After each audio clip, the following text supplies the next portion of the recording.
नमस्कार दोस्तों, स्वागत है आपका हमारे YouTube चैनल मल्टीटास्क क्लासेस पर। दोस्तों, आज की इस वीडियो में हम बात करेंगे प्रकाश पर।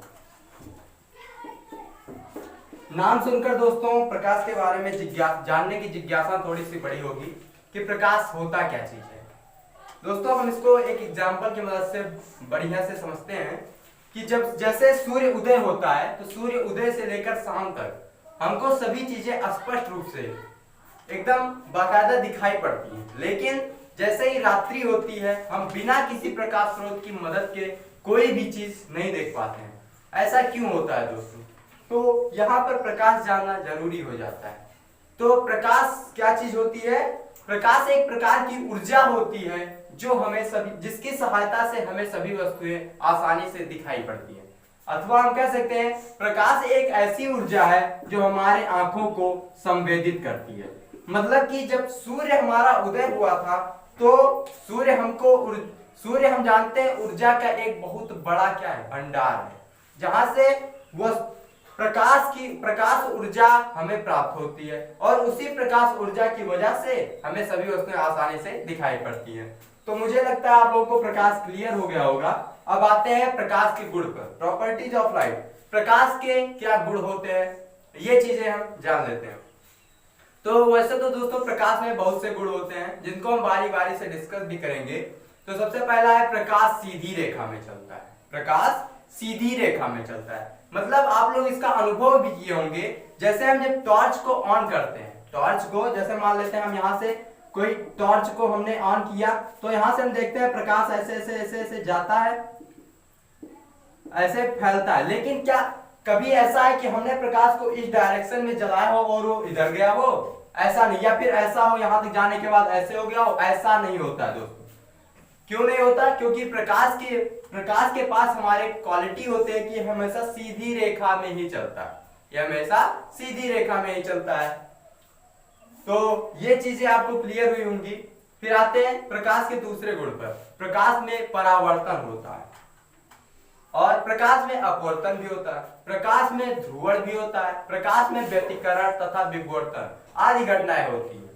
तो इन सब पर हम बारी बारी से चर्चा करेंगे। तो आते हैं प्रकाश के परावर्तन पर, रिफ्लेक्शन ऑफ लाइट।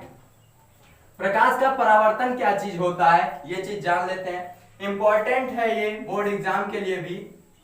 प्रकाश का परावर्तन, प्रकाश का परावर्तन, रिफ्लेक्शन ऑफ लाइट मतलब कि हम देखते हैं अपने दैनिक जीवन में हम रोज इस घटना का अनुभव करते हैं। जैसे हम देख रहे हैं कि सूर्य जो है उदय हुआ लेकिन हमको कमरे में प्रकाश दिखाई दे रहा है, लेकिन अभी हमने क्या कहा था कि प्रकाश सीधी रेखा में चलता है। अगर हमारा प्रकाश सीधी रेखा में चलता था तो कमरे में आखिर में प्रकाश क्यों आया? ये बहुत ही अच्छा एग्जाम्पल है परावर्तन का। मतलब कमरे में प्रकाश इसलिए आया क्योंकि प्रकाश जब सतह पर पड़ा तो उसका परावर्तन हुआ और परावर्तन होने की वजह से परावर्तित हुई जब प्रकाश की किरणें तो वो कमरे में आई, जिसकी वजह से हमें कमरे में भी सभी चीजें स्पष्ट रूप से दिखाई पड़ती हैं। तो प्रकाश का परावर्तन क्या होता है? जब प्रकाश की किरणें किसी चमकदार अथवा पॉलिशदार पृष्ठ से टकराती हैं तो टकराने के पश्चात उनका अधिकांश भाग उसी माध्यम में वापस लौट जाता है। प्रकाश की यही घटना प्रकाश का परावर्तन कहलाती है। हमने कहा जब प्रकाश की किरणें किसी चमकदार अथवा पॉलिशदार पृष्ठ से टकराती हैं तो टकराने के पश्चात उनका अधिकांश भाग उसी माध्यम में, जिस माध्यम से आई थी उसी माध्यम में वापस लौट गई। प्रकाश की यही घटना प्रकाश का परावर्तन कहलाई। ये हमारी जो आने वाली किरण है इसे कहते हैं आपतित किरण, इसे कहते हैं आपतित किरण। और जो ये वाली किरण इसे कहते हैं परावर्तित किरण। जो परावर्तित हो गई किरण है उसे कहते हैं परावर्तित किरण। और जो ये बीच में हमने ये लाइन खींची है इसे कहते हैं अभिलंब। क्या है ये दोस्तों? अभिलंब, जो कि हमारे तल से क्या कर रहा है, 90 डिग्री का कोण बना है, तल के लंबवत है, इसे कहते हैं अभिलंब। और ये जो बिंदु है जिस बिंदु पर ये प्रकाश की किरणें, सभी किरणें या अभिलंब, परावर्तित किरण, आपतित किरण है, इसे कहते हैं आपतन बिंदु। क्या है? आपतन बिंदु। तो ये चीजें हो गई। जो आने वाली किरण है उसे आपतित किरण कहते हैं, जो परावर्तित होने वाली किरण है उसे परावर्तित किरण कहते हैं, जो बीच में हमारे तल पर लंबवत रेखा है इसे कहते हैं अभिलंब, और जिस बिंदु पर ये तीनों किरणें पड़ी हैं उसे कहते हैं आपतन बिंदु।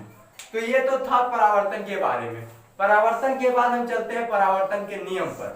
परावर्तन के नियम क्या है, ये मोस्ट इंपॉर्टेंट क्वेश्चन है, इसे आप लोग लिखिएगा जरूर। परावर्तन के दो नियम है, परावर्तन के मुख्य रूप से दो नियम है। पहला है कि आपतित किरण, परावर्तित किरण तथा अभिलंब तीनों एक ही बिंदु पर अर्थात आपतन बिंदु पर होने चाहिए।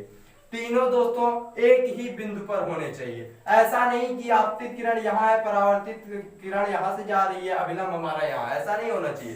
तीनों हमारे एक ही बिंदु पर होने चाहिए जिसे आपतन बिंदु कहते हैं।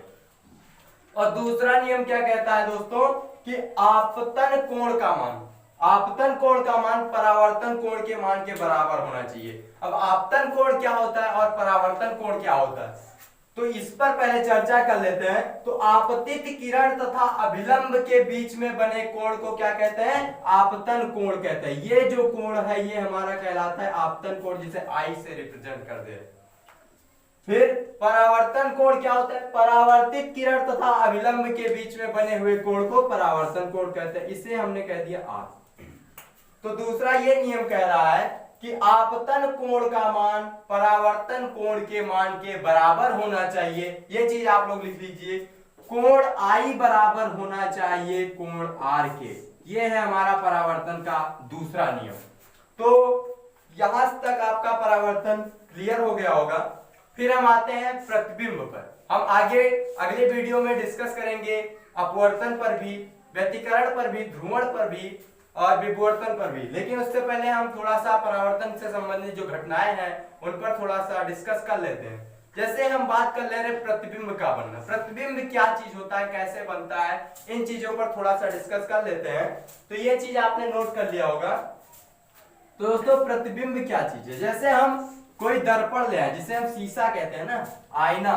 अगर हम कोई दर्पण ले आए और दर्पण के सामने किसी वस्तु को रख दें तो हम देखते हैं कि उस वस्तु का जो है उस दर्पण में भी एक आकृति बन जाती है, वही आकृति ही प्रतिबिंब कहलाती है। मतलब किसी बिंदु से चलने वाली प्रकाश की किरणें, मान लेते हैं हमारा कोई दर्पण रखा है, किसी बिंदु से चलने वाली प्रकाश की किरणें परावर्तन के पश्चात जिस बिंदु पर मिलती हैं या मिलती हुई प्रतीत होती हैं उसे दूसरे बिंदु को, उस दूसरे बिंदु को पहले बिंदु का प्रतिबिंब कहते हैं।